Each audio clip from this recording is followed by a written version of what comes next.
of you who are following, you can see that the Pope's coffin is now departing Casa Santa Marta, his home for the last 12 years, and leaving the Vatican, and the procession to St. Mary Major is beginning.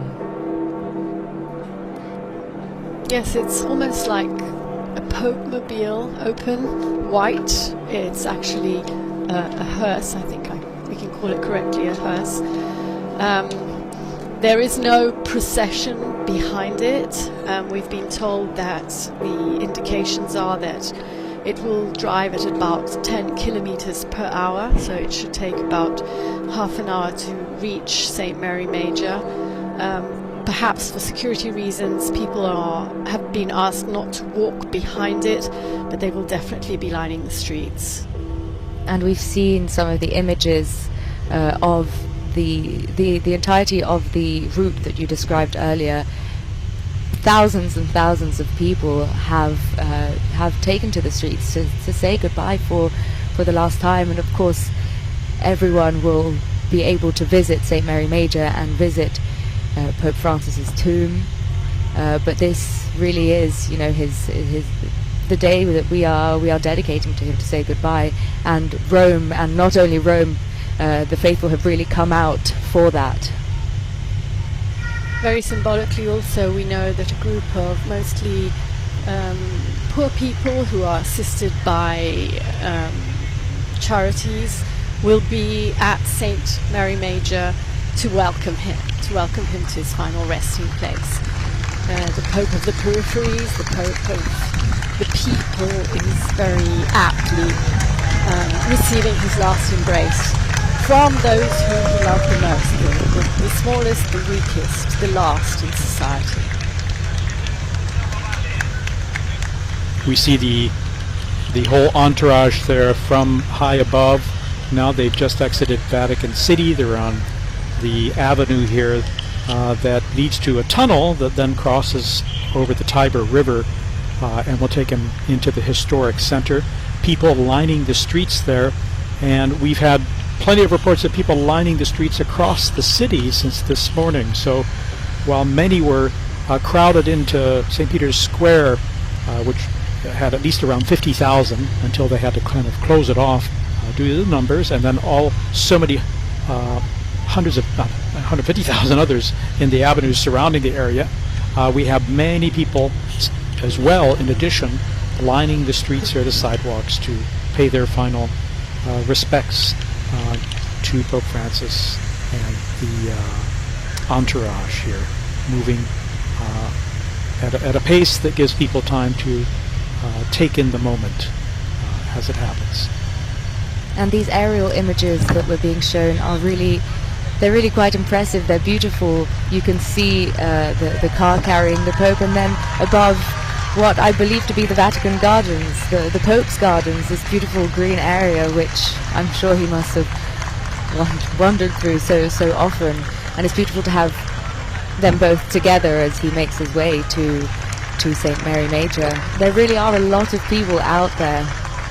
You can hear the applause as he makes his way down. You were saying, Francesca, the Vatican Gardens, which he probably walked. I thought it very beautiful that in the Rogito, the last act, which they placed in his coffin, there was a summary of his life and of who he was and his pontificate. And in particular, he was described as a simple and popular pastor in his archdiocese in Argentina, who travelled far and wide by metro and by bus, living in a flat, preparing his own food because he felt like a normal person. And I think he made everyone he met feel like he was a normal person, and that they were meeting a normal person. And the Pope of the peripheries, that's really what he was. And especially talking about his traveling, and he really traveled the world. His penultimate trip, which Linda, you were on, and he really went to the other The side other of the side. forgotten side of the world. Absolutely. I must say I've had the privilege to be on 2 faraway trips. One was the one you're just mentioning that took us to Indonesia, Timor-Leste, Papua New Guinea, and Singapore, but even the year before to Mongolia to visit the smallest Catholic flock in the world, 1,500 Catholics of the entire Mongolian population. So yes, he travelled into the peripheries of the city, going to visit prisoners, going to visit elderly people, poor people, always welcoming refugees, but he also travelled across the world to the remotest and furthest away places from the Vatican, obviously that is. And people always came out in floods to welcome him.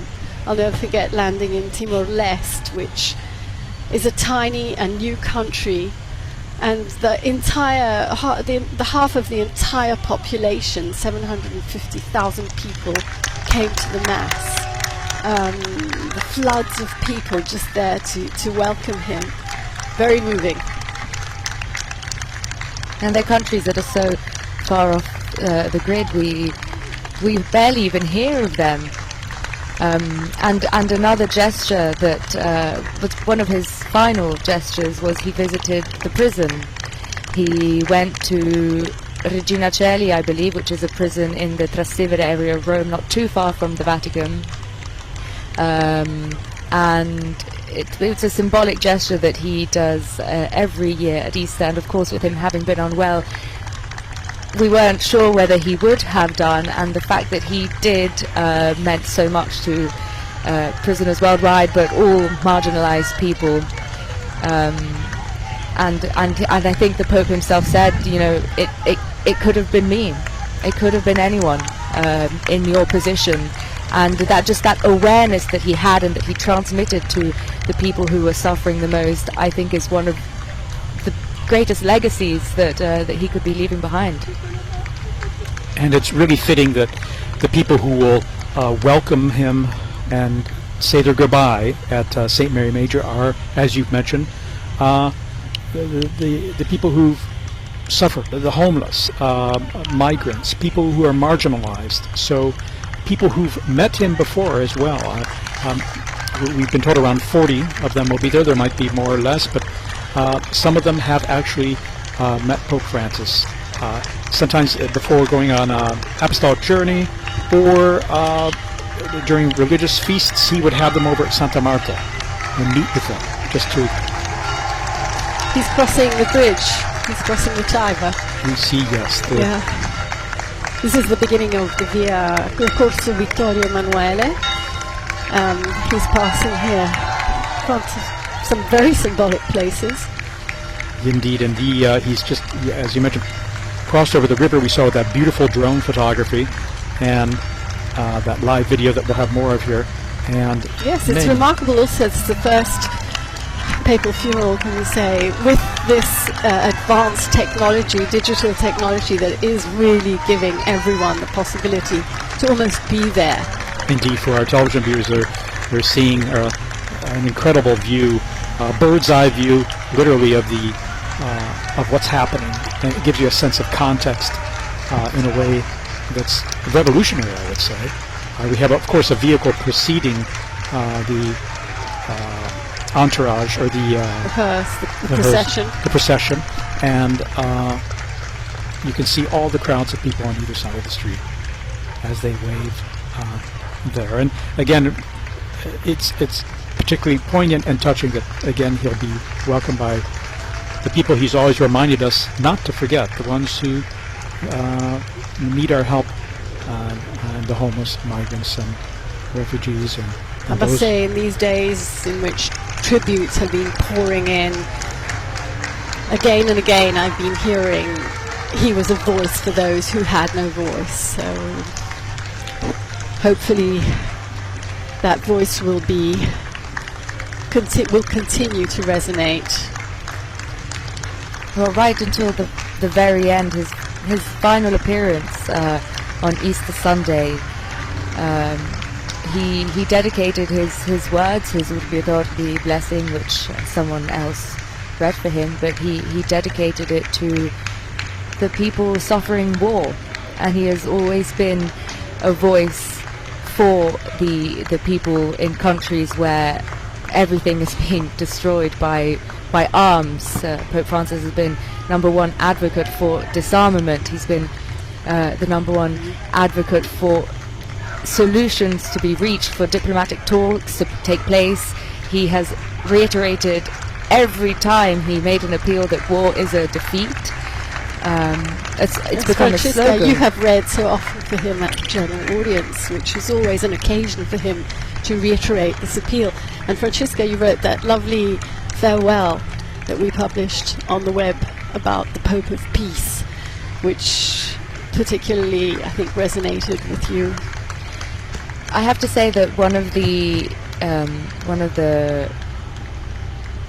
things I learnt reading at Pope Francis's audience is that his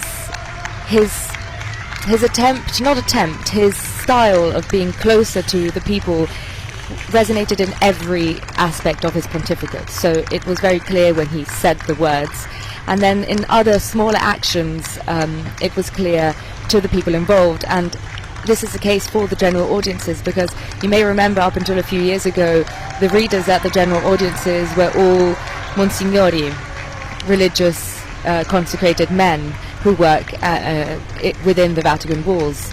And Pope Francis changed that, and the readers became people like me. I'm a woman, I'm not a religious, not a consecrated woman, and all of a sudden that audience and that stage, which before saw only men, only consecrated men, saw people from all over the world, all different ages, all kinds of different accents, and it really represents the people in the square to whom you are transmitting the Pope's message. And I can only imagine that being one of the faithful in St. Peter's Square, which I have been on numerous occasions, even for audiences when other people are reading, it really builds that bridge. And that's just a very small gesture that people may not perhaps have even noticed, but to be involved and to be asked to participate in something like that, I mean, it's been a real honor reading for him at audiences. And you're right, it may be a small gesture, but it is symbolic of opening a window that he's been doing more and more in his pontificate to include people in the church. You know, he's been trying to open to women. He's been so strong in reaching out to other religions, to other ecumenical denominations. I'd say perhaps this way of inclusion culminated in his call for the Synod on synodality, which is a process that is destined and that he has wanted to continue, which is asking the church to include everyone, to listen to everyone. And Linda, we just passed through Largo Argentina, which is literally right in the center of the Eternal City of Rome, of historic Rome, as he continues on, heading close now, coming up on Piazza Venezia. And all the crowds, incredible, lining both sides of the street. Again, they preferred that people not follow behind the vehicles for safety reasons, above all, apart from security. But they're also going pretty fast. Yeah, they're moving a little faster, but people are getting a good view of all. And just wanted to mention, you were mentioning the Pope appeals for peace. That drew a lot of applause during the Mass, the Requiem Mass, when Cardinal Ray spoke about that, saying how much the Pope has appealed for peace, worked for peace, appealed to the consciences of all people to do their utmost to bring peace in our world. And that brought rounds of applause from the crowds in the square. And I think it was also mentioned in the Ruggito that you mentioned earlier, Linda, the document that was written and sealed within the Pope's coffin. it was mentioned some of the countries that he has dedicated so much attention and care to, and I can't remember them all, but I know that one of them was Ukraine, another one was Palestine, Myanmar was mentioned, and it's true, these are all countries that when you think of Pope Francis and peace, you associate these countries to that. And no, I'm saying we were talking about losing a voice for the forgotten. He was the only world leader who would never forget to mention ongoing conflicts that are completely out of the mainstream media. Myanmar, as you just mentioned, Sudan, the difficulties in South Sudan, Haiti, yes, and countless. The list is really unfortunately there are so many that we don't talk about as much as we should. Here we are in Piazza Venezia. This is the altar to the fallen soldier. And there are people all going all the way up the steps. Big crowds there, big crowds. The larger area open there. And now we're going to start going down what is personally one of my favorite places in Rome. It's the road that runs through the Roman Forum with Imperial Rome on both sides. There we've seen a lot of construction. They're extending the subway line, hence all the construction equipment there. But can I say Rome is becoming more and more beautiful as works are ongoing to bring out its best, and there's so much. It's layers and layers of history. Let's think of how much Pope Francis loved being among the crowds, and in a special way he's here with everyone turning out, and his spirit is present here in a way in greeting and blessing the crowds, I'm sure. It's so lovely also that he wants to be, that he obviously feels Roman. He's Argentine, but he's Roman. He's the Bishop of Rome. He's said it so many times. And his devotion to the Salus Populi Romani is so significant as well. Even his parish visits that he would make on occasion, he would go to the most remote parishes, the ones really on the outskirts of the city. The idea being to reach out to those who may have the least chance of seeing him or expecting to see him. That was his style.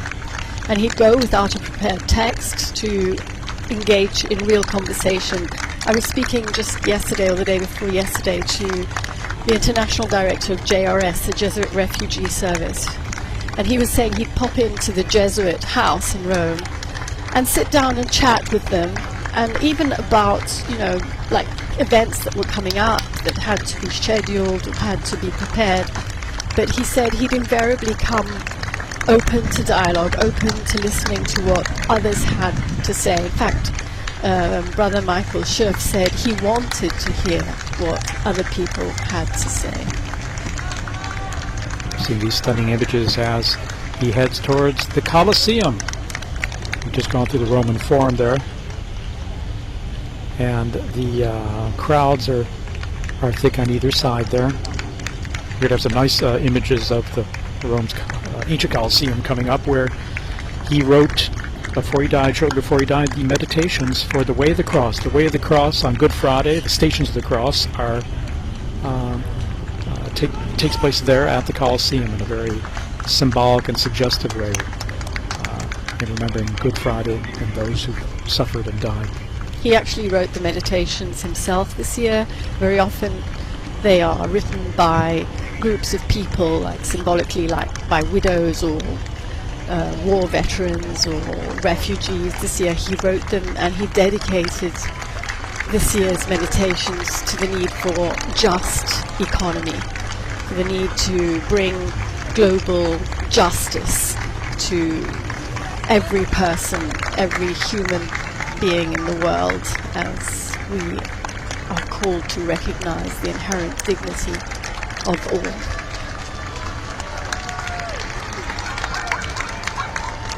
Well, Pope Francis has often spoken of promoting an economy of peace and an economy of fratellanza, which is the word that inspires Fratelli Tutti. It means brotherhood.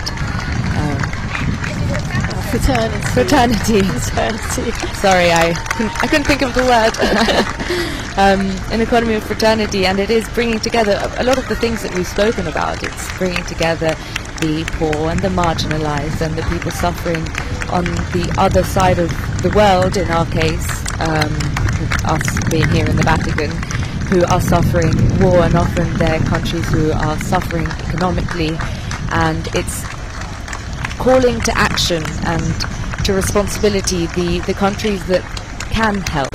Exactly. Denouncing the great divide that there is between the rich and the poor.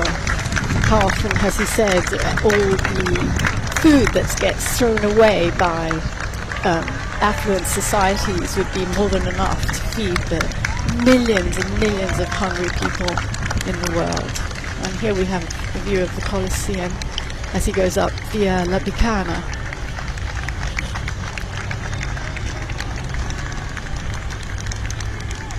Now he proceeds on via La Bicana here, and we're getting closer to St. Mary Major. There's the main road that goes between the Cathedral of Rome, St. John Lateran, and Santa Maria Maggiore, St. Mary Major.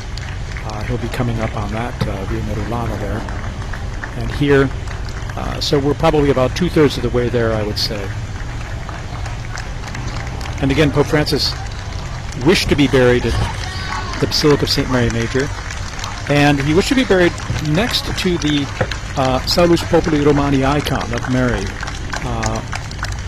who is remembered and venerated by Romans, as the Romans survived a plague centuries ago, and it's a special icon, a special place that people go to pray. And Pope Francis, throughout his pontificate, has gone there to pray, to give thanks, to ask for prayers for his ministry.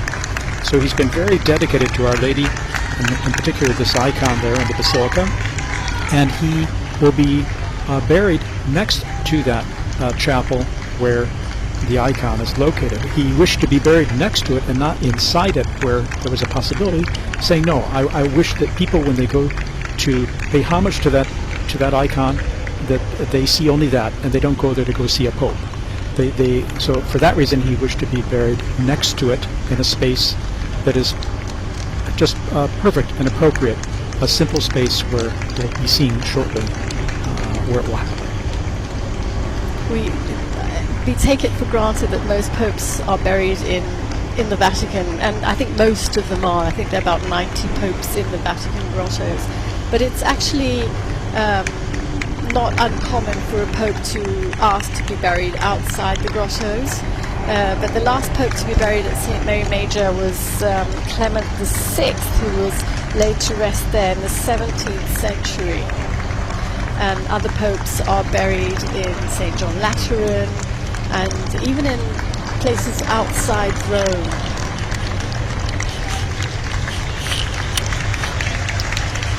In fact, Pope Francis has visited the Salus Populi Romani icon 126 times over the 12 years of his papacy. He entrusted every journey to her, every single apostolic journey he went on. And I also remember a very poignant moment of his pontificate, which was during the COVID-19 pandemic. Well, two particularly strong moments from that pandemic, but one of them relating to the icon of Mary Salus Populi Romani.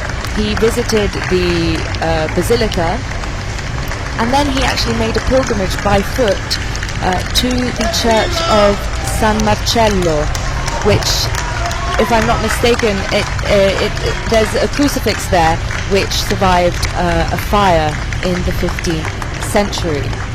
And that was a particularly poignant moment because there was this empty Rome, and Pope Francis was walking down Via del Corso, which, for those of you who don't know, Rome is the biggest, most important street, I'd say, of Rome, which leads from Piazza Venezia, which the Pope's funeral procession has just passed through now, up to Piazza del Popolo.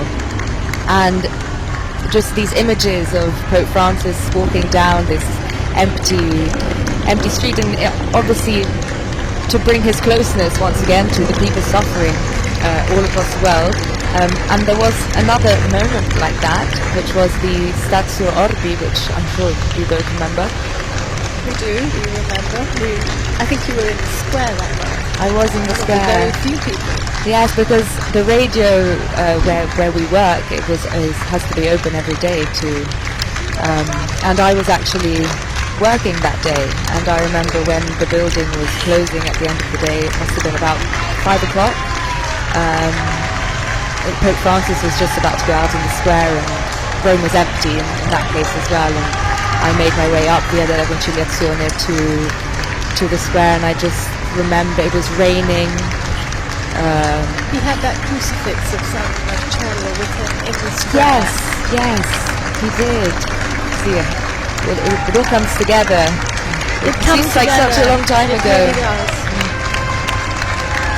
And our television viewers here can see we're back in the sunshine there. We're just on the Via Medulana. We went through this tree-lined avenue, very pretty. And again, crowds on either side. And as the street and sidewalk area opens up, more and more people are packed in there too. Now I know they're going to close the images once he arrives in front of St. Mary Major.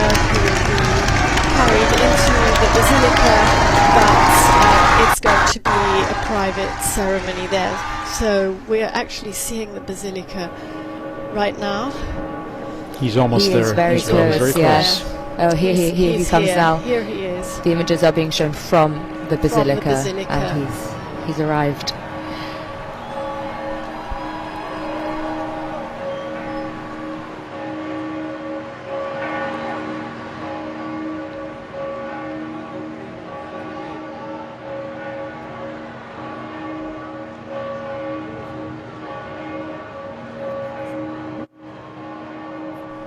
I have to say, it's a very touching moment. It's almost difficult to know what to say.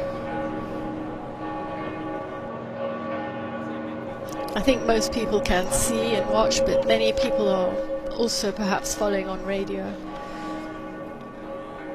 Yes, it is very solemn, it's very sad.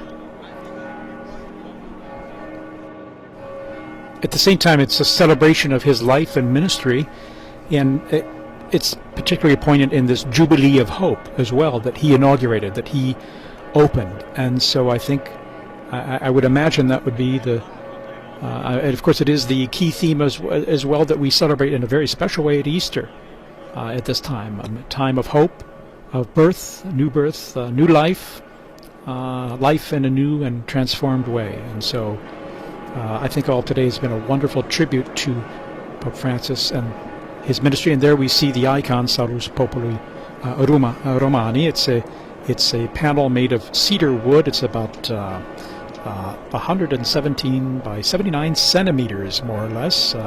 It's quite large when you bring it down to the ground. It's mounted in the chapel there higher up, and it depicts a half figure of Our Lady with the child Jesus in her arms. And the icon again is especially dear to the Roman people and highly linked to the identity of Rome and the popes. And as we saw with Pope Francis, he had that special dedication to Our Lady in this icon of Rome.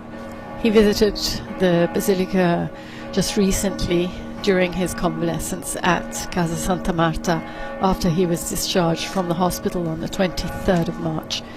He actually, on his way back from the hospital, he stopped to pay tribute to Our Lady.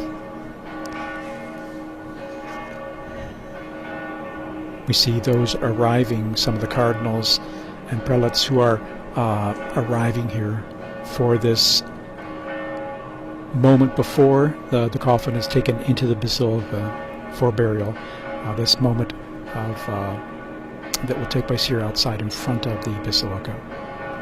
The Cardinal Camerlengo, Kevin Farrell, will again preside inside the basilica at the final rite of interment, together obviously with other cardinals and prelates.